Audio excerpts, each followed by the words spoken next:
Hi everyone. Today we'll be starting chapter number 9, crafting the brand positioning. So this chapter is all about all the activities which the company is doing to position its brand into the mind of the customer. From the name itself, you should understand that positioning refers to the place that a brand occupies into the mind of the customer and how it is able to differentiate itself from the competitors. So once the company has done the segmentation on the base of different variables, and after that if the company has identified the right target market, then the next step is to position the brand into the mind of the customers. So some of the examples I would give you that how the company has positioned itself into the mind of the customer, like Colgate, it stands for protectiveness. Patanjali, it's known for the natural products or Ayurvedic products. Then Woodland for rough and tough. And like Byju's app, it positions that it is the learning has been made fun with the help of this app, and Rin positions itself for whiteness. So these are the different ways that how the company has positioned itself into the mind of the customers. So actually positioning starts with the product, but positioning is not what you do to the product, but actually it is what a company is doing to the mind of the prospect or the potential customers. So positioning can be done on the basis of different variables, like company can position itself on the basis of different attributes or on the basis of various benefits it is providing to the customers.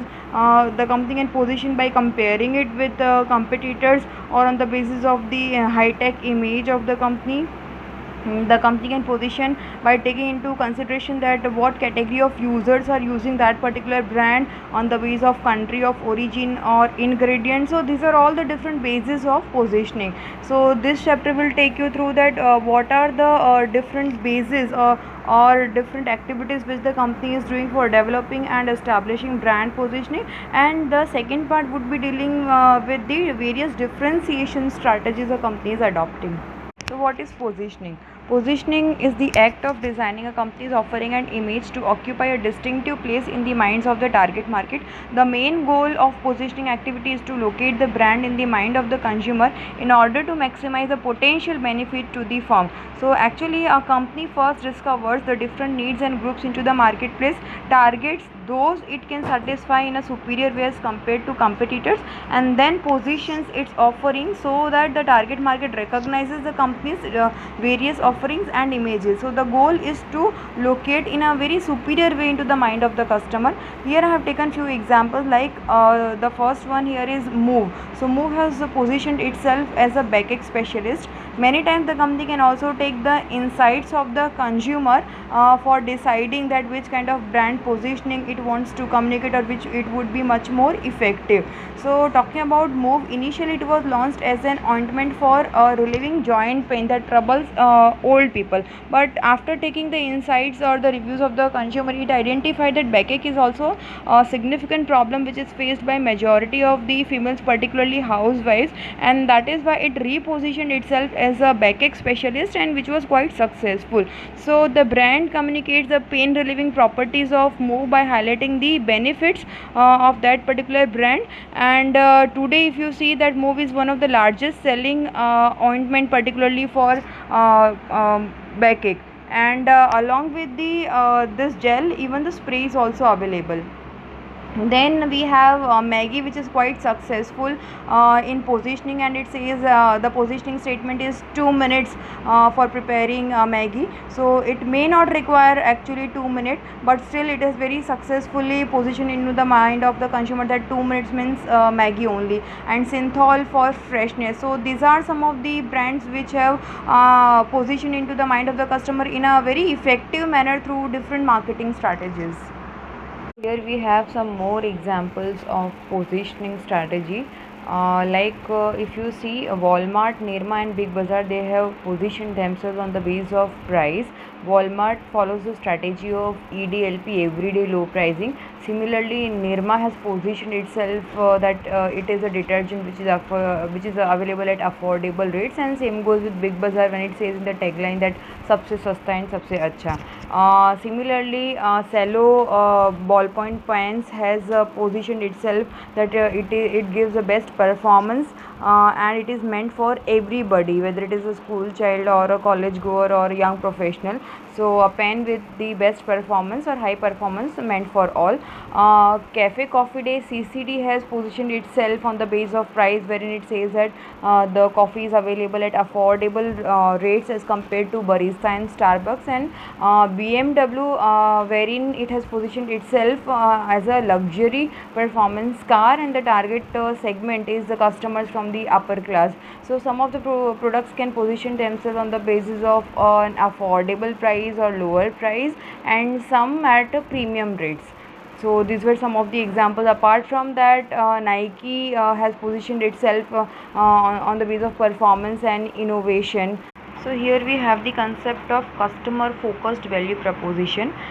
When the company is doing the positioning, then the result of positioning is successful creation of customer focused value proposition, which is nothing but which gives the reason that why the customer should purchase a product or the service. So in marketing, a customer value proposition, which is also referred as CVP, it comprises of the sum total of benefits which a company promises a customer will receive in return for the purchase of the product. So with the help of positioning, the company is trying to promise the customer that whatever they'll be purchasing, that would be definitely beneficial, and with the help of positioning they are giving them the reason that why they should purchase that particular product or brand. So here we'll see some of the examples. That the first one is High Design, which is a brand of leather bags and other fashion accessories made up of leather. The target customers are fashion conscious customers, and the benefit which it is providing to the customer and which it is communicating with the help of advertisement is durability, style and aesthetic. And the value proposition, that is the reason which it gives the customer that why they should prefer High Design product, is fashion accessories offering luxury and style. The second is Scorpio, where the target customer are lifestyle oriented customers, and benefits it which it provides or the positioning which it shows is luxury and comfort. And the value proposition is a vehicle that provides luxury and comfort and adventure and the thrill of an sports utility vehicle, and it's a spacious car. Then Domino's Pizza, the target customer is convenience minded pizza lovers. The benefits which it provides through the positioning is delivery speed and good quality, and the value proposition which it is able to create into the mind of the customer is a good hot pizza delivered to your door within 30 minutes.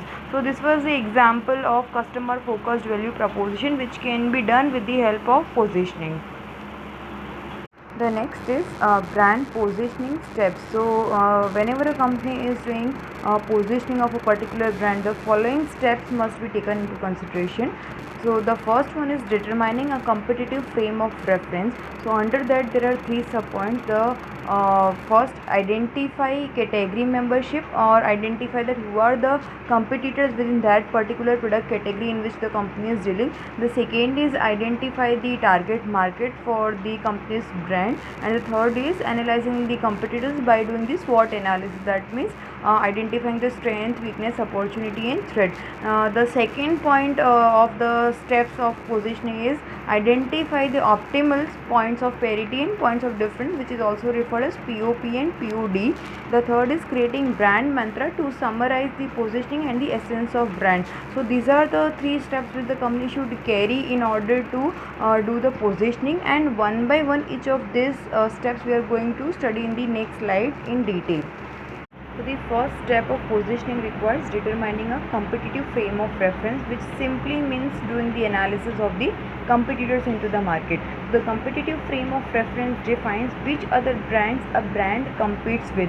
So whenever the company is doing the analysis of the competitors into the market, it may come across through 10-15 different brands who are competing with that particular brand, but it's not necessary that the brand will have a cutthroat competition with all those 10 to 15 brands which are there into the market. So with the help of this competitive frame of reference, the company can identify that which brand should be the specific focus for the further competitive analysis which the company would be doing. So hence it is very important to identify that which are the brands the company would be competing in detail.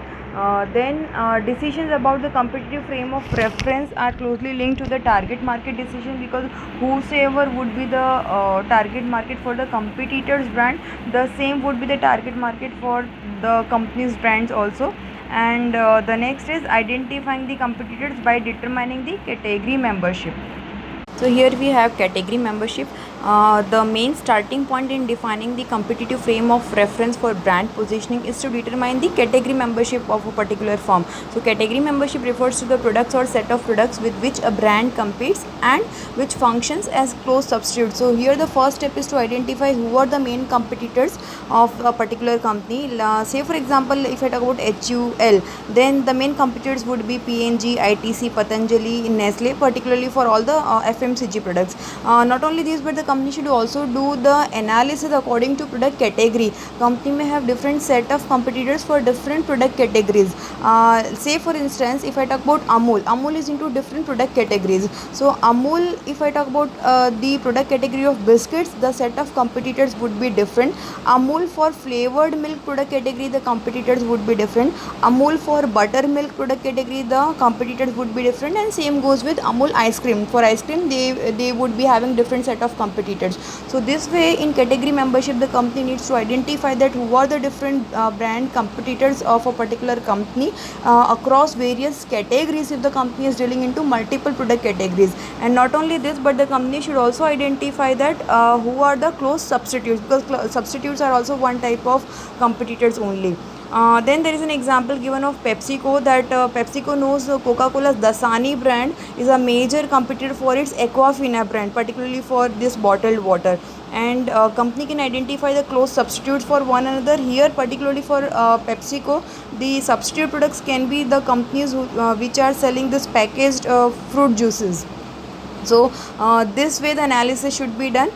Then marketers classify the industries according to the number of sellers, degree of differentiation, entry barrier, exit barrier, cost structure, then the degree of globalization. So when the company is doing all this kind of analysis in detail by identifying the different class of products and even the set of substitute products, then the company will be able to do in a much more detailed manner about the positioning strategy. So this analysis will be very helpful for the company in future, not only for the positioning strategies but also for identifying that which kind of product it should make. So here we have the example of Sensodyne, that how it was very successful because it focused on the right positioning strategy. So Sensodyne, a product of GSK, entered the Indian oral care market. At that time, the Indian oral care market was dominated by the two major brands, that is Colgate and HUL. Under HUL, the oral care brands were Close-Up and Pepsodent, which were accepted by majority of the people. Now these companies they were positioning in the Indian market by addressing the wide variety of consumer oral hygiene needs, like cavity protection or mouth odor prevention, strengthening of the gums, or targeting majority of the time the young consumer. So here some sort of analysis was done by Sensodyne, that who are the major players and what is the positioning strategy, what type of need it is focusing, or what are the things which are addressed by these companies. And it identified that there was some sort of gap which was prevailing into the market. So it identified the positioning gap for the toothpaste appropriate for sensitive teeth. So hence the company positioned itself that it was a product particularly for those customers or for those adult population who are having the problem of sensitivity. So here the target group was adult population facing the problem of having sensitive teeth, and it did R&D and it identified that this was the major problem among the adult population in the Indian oral care market. So after that, Sensodyne promoted this particular campaign, and it positioned itself that it was for this sensitivity issue, and after that it broke the market share of the market leader, that is Colgate and even HUL. And because of this strategy, later on Colgate came up with the another brand, that is Colgate Sensitive Pro Relief, which supported Ask the Dentist advertisement campaign. So this way this Sensodyne, a product of GSK, was quite successful in developing the positioning strategy. So this is how marketers can grab the market share if they are identifying the correct need of the customers and position on the basis of that need. So in determining the competitive frame of reference, after the company has identified the competitors and after it has identified the target market, the next step is analyzing the competitors by doing the SWOT analysis. So here SWOT stands for strength, weakness, opportunity and threat. So here the company needs to gather the information about each competitors, the real and the perceived strength and the weakness, and after doing that analysis, the company should identify what are the opportunities and who are the competitors who would be threat for them. So here the company can do this kind of survey with the help of example. We'll understand that how the SWOT analysis can be done.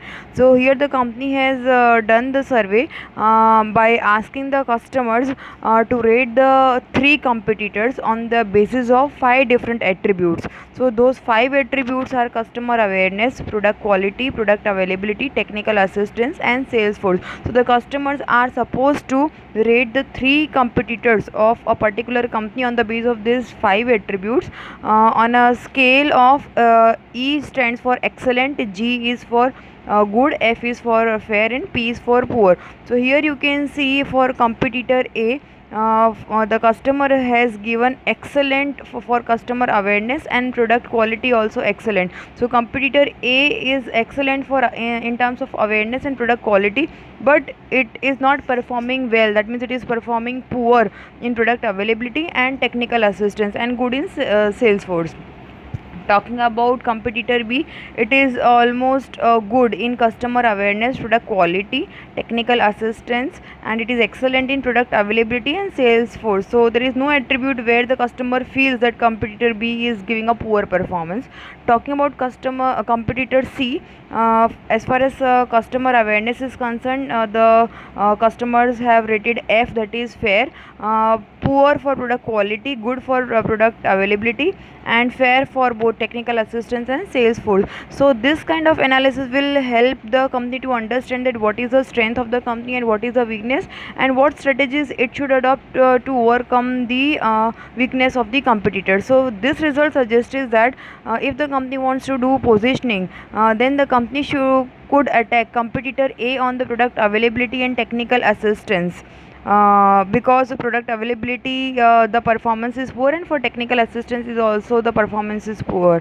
For competitor B, the company can choose not to attack because it is almost performing good and excellent on all the attributes, and for competitor C, it can attack on product quality because it is performing poor on that. So this is how the company can do the analysis of the competitors in detail, and thereafter the company can identify that what would be the base of positioning. So finally, based on all this analysis, the marketers must formally define the competitive frame of reference, which would be a guide for the positioning strategy. The second step of positioning is identifying POP and POD. POP stands for points of parity and POD stands for points of difference. So once the marketer have fixed the competitive frame of reference for positioning by identifying the target market and identifying the nature of competition, after that the company should define the appropriate point of difference and point of parity association. So let us first understand that what is point of difference association. So point of difference are attributes or the benefits or the characteristics or the features that the consumer strongly associate with the brand, they positively evaluate, and they believe they could not find to the same extent with a competitive brand. So point of difference associations is based on any feature or a characteristic or attribute or benefit which is offered by a particular brand. So point of difference in simple terms it is some you can say attribute or the feature or some unique thing which the competitor is not having and a company is having. So point of difference can also be said that it is a USP, that is unique selling proposition of a particular company. So when a company is having some attribute on the basis of which it can differentiate itself from the competitor, that is referred as point of difference. Some point of difference which a company is having but the competitors are not having, and the element which is different, that is regarded important by the customers also. That is the main thing. So again I am repeating, point of difference is nothing but it is some attribute or the benefit which is considered important and on the basis of which it can differentiate itself from the competitors. Many companies can have one point of difference and few brands can have multiple points of difference. So here we have the example like for Nike, the point of difference is performance and innovative technology. Apple, the point of difference is design and ease of use. Talking about Google, the point of difference is ease of searching and creativity. Honda is having the point of difference of design and engine, it is famous for that. Talking about Starbucks, its point of difference is quality and the flavor variety. So point of difference is some uniqueness which a brand is having and which the competitors are not having, and on the basis of which it can stand out of the crowd among the competitors. The next is POP, that is points of parity. Points of parity on the other hand refers to the attributes or the benefits or the features or characteristics that are not necessarily unique to the brand but may be shared with other brands. So some of the features or characteristics which all the brands are sharing into a particular category, that is referred as points of parity. So these are the necessary conditions for brand choice. Points of parity falls into two different categories. The first one is category point of parity and the second one is competitive point of parity. So category point of parity are all the attributes or benefits that consumers view as essential within a certain product or service category. So in other words, these are the necessary but not the sufficient conditions for a particular brand choice. I'll give an example that say for example, if the consumer wants to select a particular travel agency, so here the consumer might not consider a travel agency a truly travel agency unless and until it is making air and hotel reservations or providing the advices about the various packages or offering the various ticket payment and delivery options. So for the customer, whether he or she is choosing X travel agency, Y or Z, these are the necessary services which should be provided by any travel agency. So category point of parity represents the necessary conditions for brand choice. Another example I'll give you, that a bank will not be suitable unless and until it offers the ATM service facility or checkbook or passbook. So some of the features or basic services which must be offered by all the different brands in a particular category, that is referred as category point of parity. Or in case of cell phone industry, certain features which the customer expect to be provided are ability to receive and make calls and text messaging capabilities and usage of mobile data. So these are the services which the customer expects that must be provided, whether it is X, Y or Z or any particular brand. So if these services are not provided, then that particular brand will not be the part of consideration set of a customer, and if it is not the part of consideration set, then definitely it won't be a brand choice also. So these are the necessary conditions for a brand choice. The next is competitive point of parity. Now these are the features which the company adds into a particular brand to overcome the perceived weakness of the brand. So again the same example of cell phone industry. Say for example, if the customer is considering three different smartphones, and after that from these three the customer will be choosing one. So say for instance, the consideration set includes Oppo, Vivo and Samsung mobile. So suppose if all the three brands are having more or less similar features, Fine, it's just a hypothetical example. And if Samsung is a bit user friendly as compared to Oppo and Vivo, then that would be a choice of the customer. So it is designed to overcome the perceived weakness of the brand, and these are the features which the company adds on to negate the competitors perceived point of difference. So here we have the example of Dettol versus Savlon, and we'll try to understand that how a company positioned with the help of establishing point of difference association into the mind of the customer. So here the antiseptic lotion market in India was traditionally dominated by Dettol, which is an important brand of Reckitt Benckiser. The attribute of the Dettol in antiseptic lotion was the strong smell, the liquid turning cloudy when poured in water, and the stinging sensation when the liquid touches the wound. So this became the category properties of the liquid antiseptic. So for a long time there was a strong association into the mind of the customer about these properties. So the customers had that perception that if they would purchase any antiseptic lotion, the category properties were same as Dettol, that is strong smell, the liquid would turn cloudy, and it will have a stinging sensation if it is poured on the wound. So this were the category point of parity, you can say, characteristics which were established into the mind of the customer. After that Savlon was introduced, and Savlon did not have these properties, so it was very challenging for Savlon to convince the customer that although it did not match Dettol with these characteristics, but still it was much more efficient.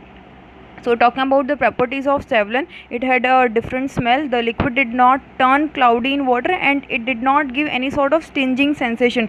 So hence, in order to obtain the acceptance into the mind of the consumers, Savlon had to counter the category perception through different types of communication or advertisement, and it advertised the efficacy of this particular brand by highlighting that no stinge property of Savlon antiseptic liquid. So this no stinge property was a key differentiator or the point of difference, and slowly and gradually it was accepted by the customer. So here this example tries to explain us that how a company can position itself on the basis of a point of difference attribute or point of difference association.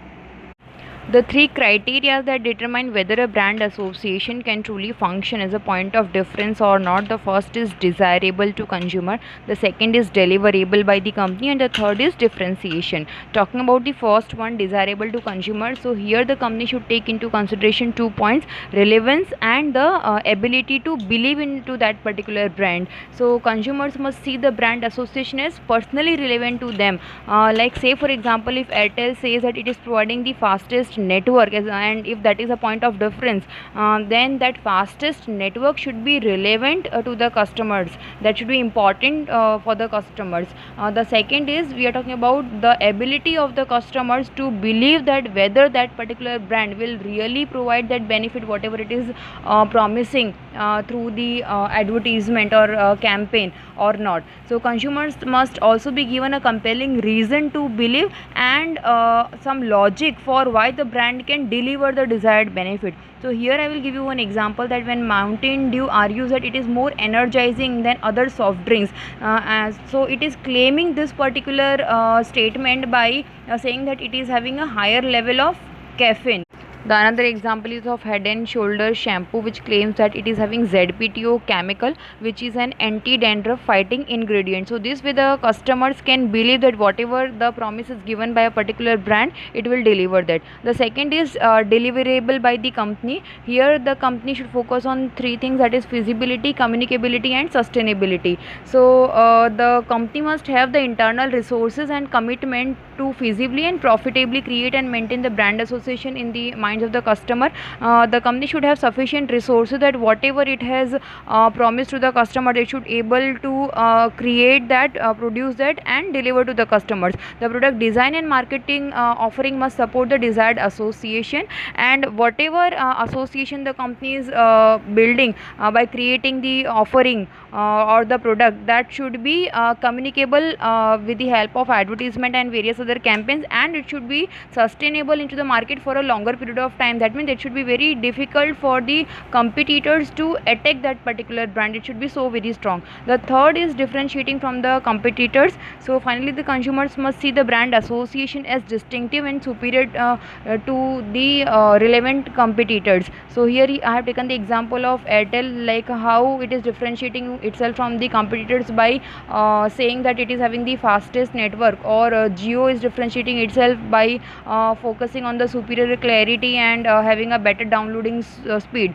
And similarly we even studied the example of Dettol and Savlon is having that point of differentiation of that anti-stinging property. So this way the companies can use these three criterias in order to determine the point of difference. Here we have another concept, multiple frames of reference. So a brand can identify itself with more than one actual or potential competitive frames of reference by suggesting different possible POPs and PODs. So this point tries to say that when the competition increases or the firm plans to expand into different product category, then in that situation the brand itself tries to identify more than one actual or potential competitive frame of reference. So in short, whenever the company is having different possible point of parity and point of differences, because it is competing with different competitors across various categories, that is referred as multiple frames of reference. So here we have the example of MACD. MACD entered into a different product category, that is McCafe. So talking about McCafe, the set of competitors would be different. So when McCafe is comparing itself with Starbucks or with any other coffee chain retailers, then the point of parity and point of difference would be different. MACD talking about fast food restaurants, then the point of parity and point of difference would be different. So this way, when the company is trying to establish different POPs and PODs, then that concept is referred as multiple frames of reference. So here for MACD, the point of difference would be quality, image, experience and variety, and point of parity could be convenience and value. Talking about Nescafe, the point of difference could be again quality and brand image, the variety of the product, freshness, experience, and the possible point of parity could be convenience and value. Similarly, I can give the example of ITC, which is having multiple product categories. So again for that, the point of difference could be variety, quality, brand image, and point of parity would be valuable products. So this way, when the company is expanding into various categories, and hence because of that, if it is having various POPs and PODs, and that is referred as multiple frames of reference. The next concept is straddle positioning. Now, at times a company is trying to position itself on the basis of two frames of reference, with one set of point of difference and other point of parity. So whenever a company is trying to establish its positioning on the basis of one set of point of parity and one set of point of difference, that is referred as straddle positioning. So straddle positioning is a situation when brands point of difference in one segment becomes point of parity in the other segment, and vice versa. That concept is referred as straddle positioning. So let us understand with the help of example. So Subway restaurants, it has positioned itself as healthy, good tasting sandwiches. So this positioning allows the brand to create a point of parity on taste and a point of difference on health with respect to some of the restaurants like MACD, fine, quick serve restaurants. So when Subway is compared to MACD, then point of parity is taste and point of difference is health. But when the same restaurant is compared with other healthy food serving restaurants, then point of parity is health and point of difference is the taste. So this is referred as straddle positioning. Another example I'll give you of BMW. Like BMW, it is having luxury and performance as point of parity and point of difference. So when BMW is compared with luxurious cars, then point of difference is performance and point of parity is luxury.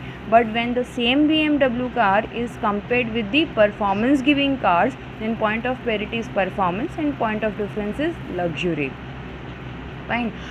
One more example I'll give you, that Honda Mobilio's positioning as spacious MUV car yet stylish. So when it is compared with a spacious car, then that spaciousness becomes the point of parity and stylishness becomes the point of difference. But when it is compared with stylish cars, then stylish is the point of parity and that spaciousness is the point of difference. So this is how the companies are doing straddle positioning. Choosing POPs and PODs with the help of perceptual mapping. So for choosing a specific benefits as POPs and PODs in order to position a brand, many firms are using perceptual maps. So let us first understand that what is the meaning of perceptual mapping. So perceptual maps are the visual representations of consumer perceptions and preferences about specific attributes of a particular brand. Perceptual maps are also referred as positioning maps, and the name is perceptual map because whatever mapping is done, that is done on the basis of the perception of the customers. So these perceptual maps helps us to know how consumers view the different brands along the various dimensions. So perceptual mapping can be done by asking the participants to place the products on the basis of various attributes on various dimensions, and the resulting map shows that how the consumers see the strength of the competing brand in a particular market, and also we can identify that how our brand or company's brand is seen into the market. So here you can see that the dimensions which are used is on one axis we have price and on the another axis we have quality. So high price, low price, high quality and low quality, and on the basis of these attributes the customer is asked to represent three different brands: brand A, brand B and brand C. So brand A is perceived as having higher price and higher quality, brand C is perceived as having lower price and high quality, and brand B is perceived as having lower price and lower quality, and there is no brand which is put on the axis having lower quality and higher price. So this kind of mapping can be done by asking the customers to view the brand on the basis of different attributes. Firms use this kind of mapping in order to develop the market positioning strategy for their brand. The companies can also identify that what is the gap which is existing into the market and try to reposition the brand by identifying the gap. The brands which are follow into one particular quadrant, and if they are close to each other, it means that they are perceived as similar brands, and into the mind of the customer there is no difference between those brands. So that way the company can identify that whether there is difference, perceived difference into the mind of the customers about the various brands. So this kind of perceptual mapping can be done for various product categories for various brands. It can be done for ice cream, it can be done for you can say watch or automobile or whatever the company wants to identify. The need for perceptual mapping is why the companies are doing so. So it helps to understand that what the consumers think about their brand, not only about their brand, but it also identifies that what the consumers think about the competitors brands, and it helps to build the effective marketing strategy for a particular company. And further, as I said, it is also used to identify the gap, and the company can also try to identify the different strategies for repositioning their own brand. So this is the usefulness of perceptual mapping for the positioning of a particular brand. The third step was about brand mantra. Brand mantras are short 3 to 5 word phrases that capture the essence or spirit of the brand positioning. So sometimes brand mantra is also referred as brand essence. It is nothing but it is a short statement that expresses the core of what that brand represents or the image it seeks to project in front of the target customers. So the purpose is to ensure that all the employees within the organization and all the external marketing partners like advertising agencies, they should understand that what the brand is most fundamentally to represent with the consumer, so that they can adjust their actions accordingly, so that they can frame the advertising or they can frame the tagline or slogans accordingly. Friends, brand mantra and tagline both are different. Brand mantra is generally designed with the internal purpose in the mind, and when we talk about brand slogan, that is the external translation that attempts to create some sort of engagement with the consumers. So brand mantra generally communicates that what the brand is and what it is not. So here we have the examples of few brand mantras like Nike. The brand mantra of Nike is authentic athletic performance. The brand mantra of Apple is smart, technologic, listen to music, and Coca-Cola sharing happiness, tasty. So in brand mantra, certain words are used that describe the nature of the product or service or the type of experience or the benefit the brand provides. Talking about Nike, it uses the word authentic athletic performance. So athletic performance is a word through which we can understand that Nike is meant for athletes. So typically brand mantras are designed to capture the brand's point of difference. So this is how the companies are using brand mantra in order to provide the guidance what products can be introduced under the same particular brand, what ad campaign to run, and where, how to sell the brand. So it is one kind of guide to the marketers. So many companies are quite successful in creating such brand mantras and positioning their brand accordingly. Here we have three criteria for brand mantra. The first criteria for brand mantra is communicate. A good brand mantra should define the category of business for the brand, and it should also clarify that what is unique about the brand. So here in the example of Nike, it says the brand mantra is authentic athletic performance. So it is trying to communicate that it is into product which is meant for athletes. Same goes with Apple, that in the brand mantra itself it specifies that it is into technological products. The second criteria is simplify. Simplify refers to that concept where the brand mantra should be short and it should be meaningful. The third is inspire. Whatever phrases or the words which are used in brand mantra, it should create some sort of inspiration particularly among the employees, and it should be personally meaningful for every individual. The next is establishing brand positioning. Once the company has identified the brand positioning strategy, the marketers should communicate it to everyone in the organization, so it guides about the further planning. The consumer should understand what the brand offers and why it is superior. So consumers need to understand that in which category or categories the brand is competing, what is the point of parity, what is the point of difference with respect to other competitors. Then the third point is category membership must be established. Now it is very important for any particular brand to establish category membership. That means to make the consumers understand that to which product category it belongs to. Like say for example, if I say Lakme, then people know that Lakme belongs to cosmetic category. If I say Samsung, people know that it belongs to electronic category. If I say Honda, people know that it belongs to automobile category. So these are the brands where the category membership is very strong.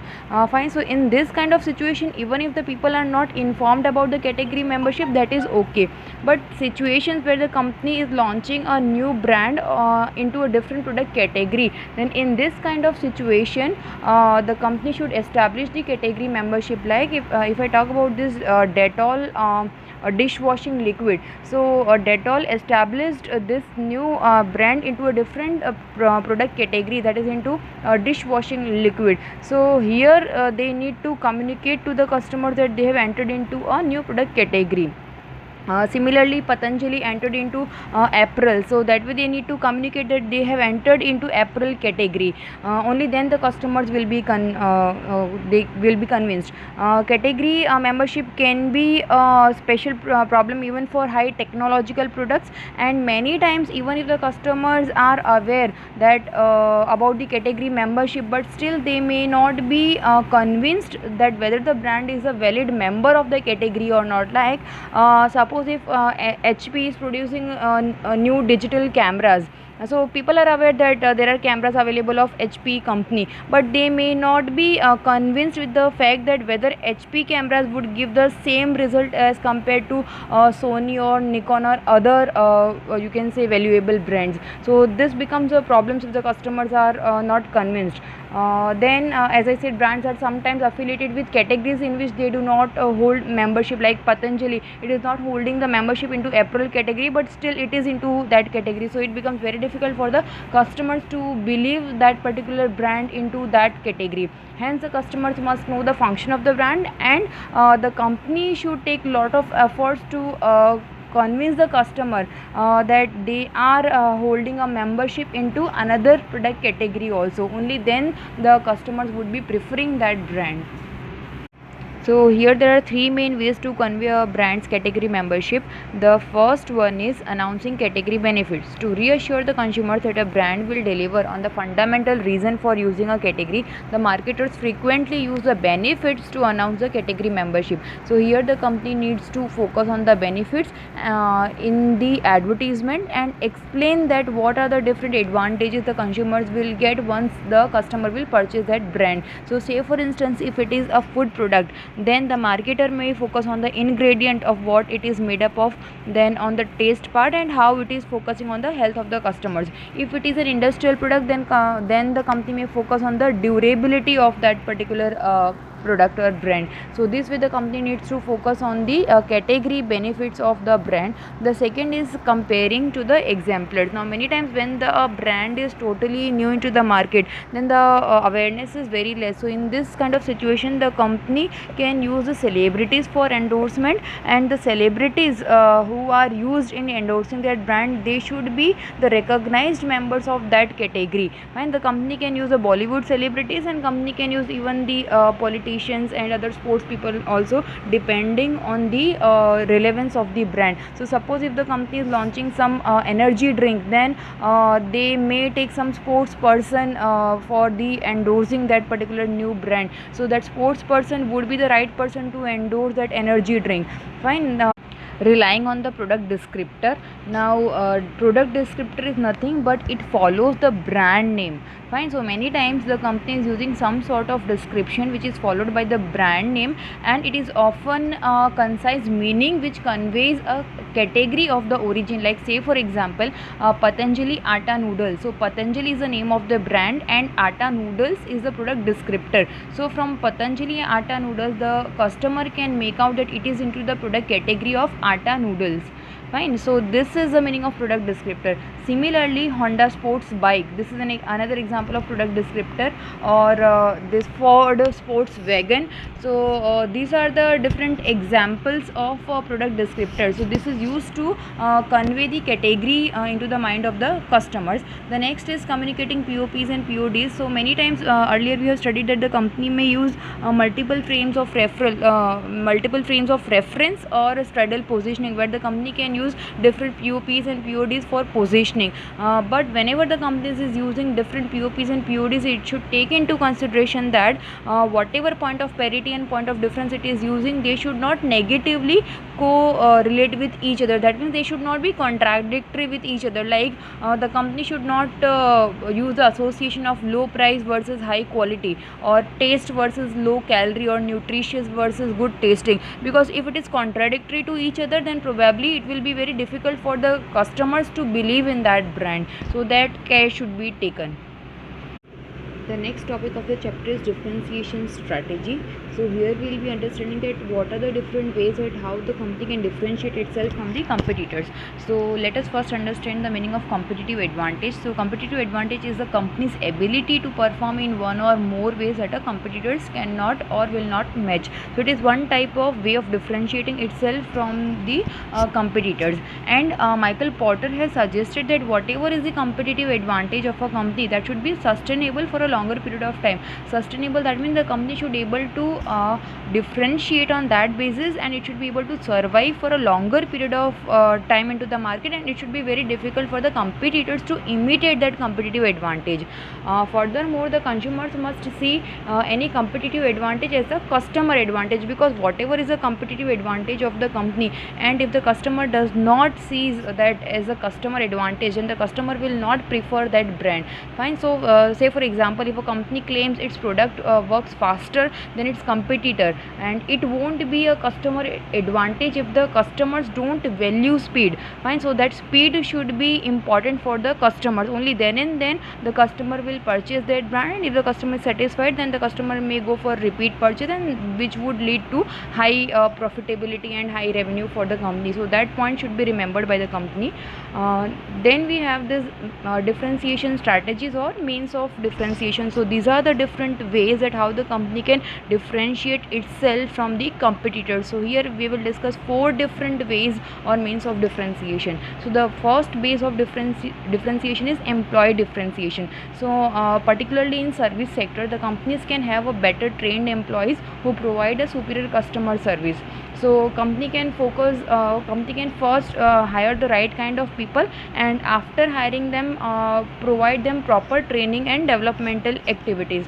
So particularly in service sector like banks, insurance companies, consulting firms, hospitals, academic industry, the companies can differentiate themselves on the basis of having well trained employees. The next means of differentiation is channel differentiation. Company can differentiate itself on the basis of the distribution channel which it is adopting. So here I have taken the example of Eureka Forbes. Eureka Forbes, which is into the market of vacuum cleaners and water purifiers in India. It has positioned itself, or it is having the competitive advantage of having a direct distribution channel. So if anybody wants the vacuum cleaner of Eureka Forbes, then the company is having the direct salesperson who reaches directly at the customers' homes, demonstrates the product, then explains about the details of the product, then motivates the customer, then if the customer is convinced, then sells the product, installs that equipment, collects the money, and thereafter provides the after sales services. So this way Eureka Forbes has differentiated itself on the basis of the channel. Third means of differentiation is image differentiation. So here the company should craft a powerful brand image or reputation into the mind of the customer, which can be done over years by various branding activities. So if the company is having a good brand image into the mind of the customer, then definitely the preference for that particular brand will also be high. Some of the companies who are enjoying image differentiation are Apple, Google, Sony, Walmart. So these are the companies who are having image differentiation. And the last means of differentiation is services differentiation. So service company can differentiate itself by providing a better service, by providing a faster delivery system, and by providing or focusing more on effectiveness and efficient solutions to the consumer. So here the company should take care of the on-time delivery, then order completeness. The company should focus on reducing the order cycle time. Then the company should try to handle the emergencies properly. The company should handle the inquiries in an effective manner. The company should have a proper information system so that it can manage the database of the customer. So this with the service differentiation should be done, and the company can also focus on after sale services like warranty, guarantee, installation, and all those things. So these were the different differentiation strategies, and here we complete the entire chapter of crafting the brand positioning. Thank you, friends.